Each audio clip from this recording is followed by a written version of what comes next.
for WGR 550 Radio. In Buffalo, who gets LaShawn McCoy, they also get Matt Castle today in a trade. So busy day in Buffalo as it is here in Philly. Joe, welcome.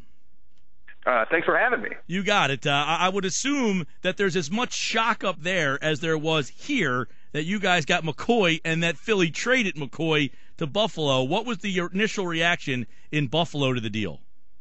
Well, my initial reaction was just shock because I didn't think they would pull that off that quickly and at that time of the evening, but they did so. The reaction around Buffalo has been one of pretty much an approval, just because the Bills fans know the score about what this season is going to be all about. Rex Ryan and the offensive coordinator, Greg Roman, have been touting this offense as trying to develop it into a ground-and-pound attack.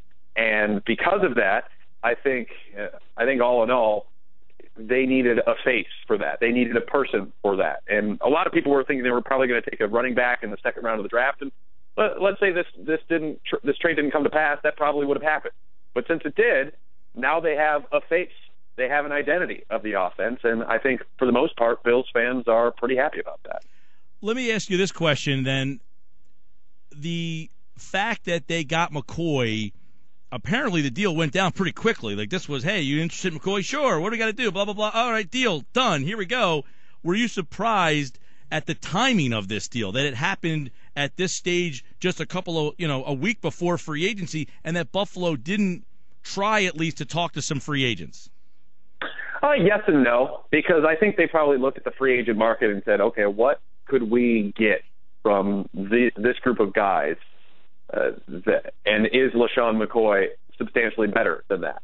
I honestly think if it came to a situation where Adrian Peterson was going to be available via trade, which was long rumored, and I thought the Bills would have been at the very least interested in acquiring his services. I think Rex Ryan, as we've all known him over the years, is a very big splash type of guy, and this move for LaShawn McCoy definitely qualifies. So, no, I'm not surprised that they didn't wait for it.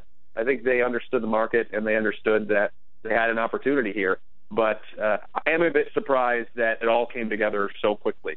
And if the reports from Mike Silver of NFL.com is true, and this thing only took 20 minutes to do, I mean that's quite the blockbuster in less than a half an hour. Joe Buscaglia covers the Bills, 550 WGR Radio in Buffalo. Tell us a little bit about Alonso. I'm intrigued because the guy's going to be switching positions. He was a 4-3 middle guy, correct? And they were going to move him last year before he got hurt. I would assume there's some anticipation that he's going to have to play a different position, obviously, that he played as a rookie. But is he a 3-4 weak side? Is he a 3-4 inside?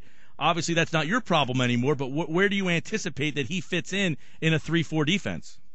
Right. Well, he did play in the 3-4 under Mike Patton a couple of years ago. Mm-hmm. So he played the 3-4 inside role and really did well with it. I think what they were trying to transition him into this past year, they were trying to take him away from the middle and put him on the weak side, but then he got hurt right around the 4th of July, and all those plans went away pretty quickly.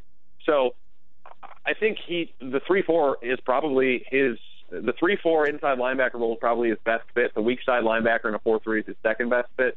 But let's just be honest. I mean, there's going to be a lot of times in today's NFL anyway that you're only going to have the two linebackers on there, and the scheme, so to speak, kind of go away as the personnel on the offensive side of the ball gets smaller and smaller. So I don't think Kiko Alonso will have a problem assimilating into the 3-4 defense that Chip Kelly and company are trying to implement. Yeah, obviously, and that's an interesting take by you because Michael Kendricks and D'Amico Ryans, who is obviously, I guess if you're any Eagle that played here under Andy Reid or is getting somewhat older, you're probably not so safe today. But D'Amico is a guy who they like, it seems like, but plays that inside, and so does Michael Kendricks.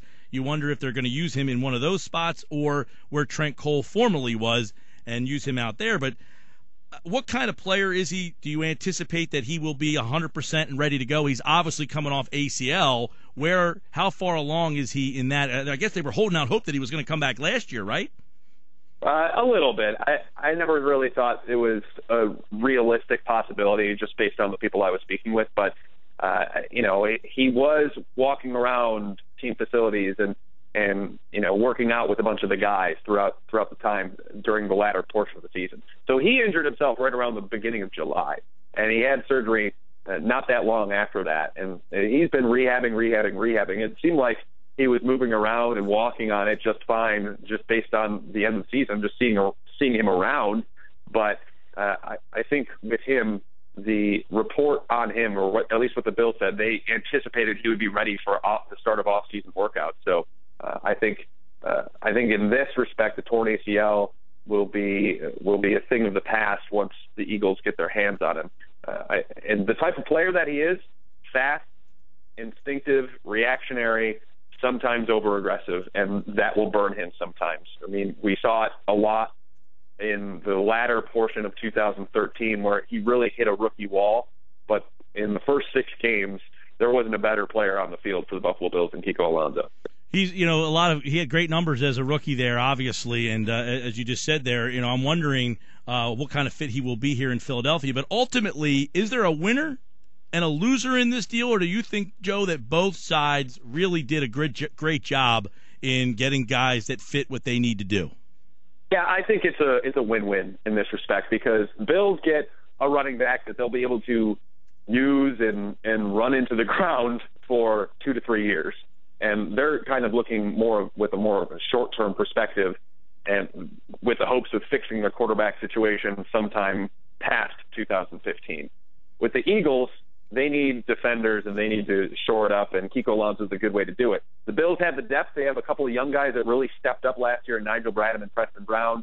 And the Bills, the talent disparity between Kiko Alonso, Preston Brown, and Nigel Bradham was not as great as it is between LaShawn McCoy and the next best running back on the Bills roster. So I honestly think it's a win for both sides. He'll fit in and be the face of the offense for the Bills. Kiko Alonso goes back to some familiarity with Chip Kelly. So I really think this is going to be a good thing for both sides. Let me ask you this question, just kind of thinking outside the box a little with Castle coming there. Do you think there was any talk or anybody saying, hey, Foles available down there, or do you think that was not even discussed? I don't think that was really discussed between those two sides. They liked, like is a relative term. I mean, how much can you really like Matt Castle? But they thought kindly of Matt Castle enough to where they facilitated this trade to get some competition for him. So, no, I don't think Foles was – I think they knew Foles would probably cost them a little bit too much than what they were willing to give up. But Matt Castle, I don't anticipate them to sit on their hands at quarterback still. I think they'll still be active in the free agent market for quarterback, even though they just traded for this guy.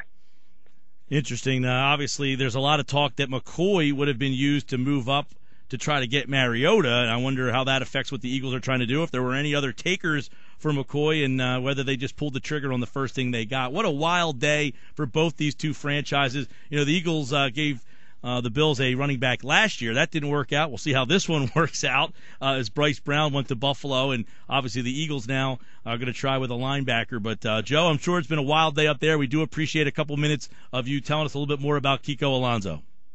For sure, and thanks for having me anytime. You got it. Joe Buscaglia from Buffalo's WGR 550. He covers the Bills, and great insight on Kiko Alonso. How about that? What did you think about some